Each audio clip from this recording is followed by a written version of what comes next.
Now, what is the point of this? How does this help us understand? How does this help us figure out some of the problems that are affecting us these days? Well, the argument I'd like to make is that networks have value. They are a kind of social capital. New properties emerge because of our embeddedness in social networks. And these properties inhere in the structure of the networks, not just in the individuals within them. So think about these two common objects. They're both made of carbon. And yet, one of them has carbon atoms in it that are arranged in one particular way on the left, and you get graphite, which is soft and dark. But if you take the same carbon atoms and interconnect them a different way, you get diamond, which is clear and hard.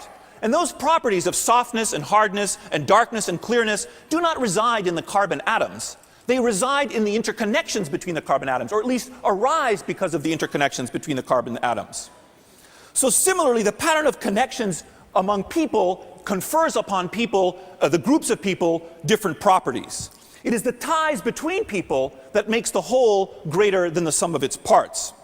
And so it is not just what's happening to these people, whether they're losing weight or gaining weight or becoming rich or becoming poor, or becoming happy or not becoming happy, that affects us. It's also the actual architecture of the ties around us. Our experience of the world depends on the actual structure of the networks in which we're residing and on all the kinds of things that ripple and flow through the network. Now, the reason I think that this is the case is that human beings assemble themselves and form a kind of superorganism. Now, superorganism is a collection of individuals which show or evince behaviors or phenomena that are not reducible to the study of individuals and must be understood by reference to and by studying the collective. Like, for example, a hive of bees that's finding a new nesting site, or a flock of birds that's evading a predator, or a flock of birds that's able to pool their wisdom and navigate and find a tiny speck of an island in the middle of the Pacific, or a pack of wolves that's able to bring down larger prey.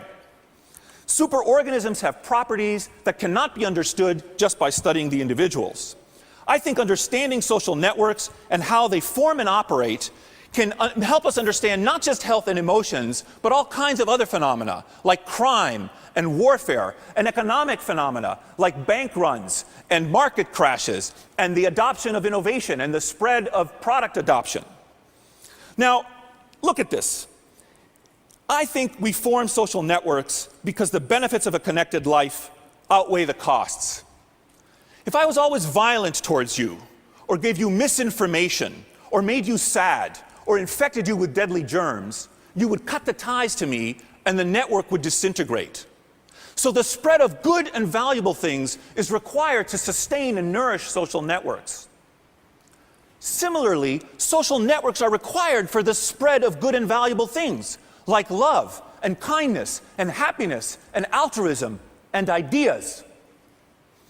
I think, in fact, that if we realized how valuable social networks are, we'd spend a lot more time nourishing them and sustaining them. Because I think social networks are fundamentally related to goodness. And what I think the world needs now is more connections. Thank you.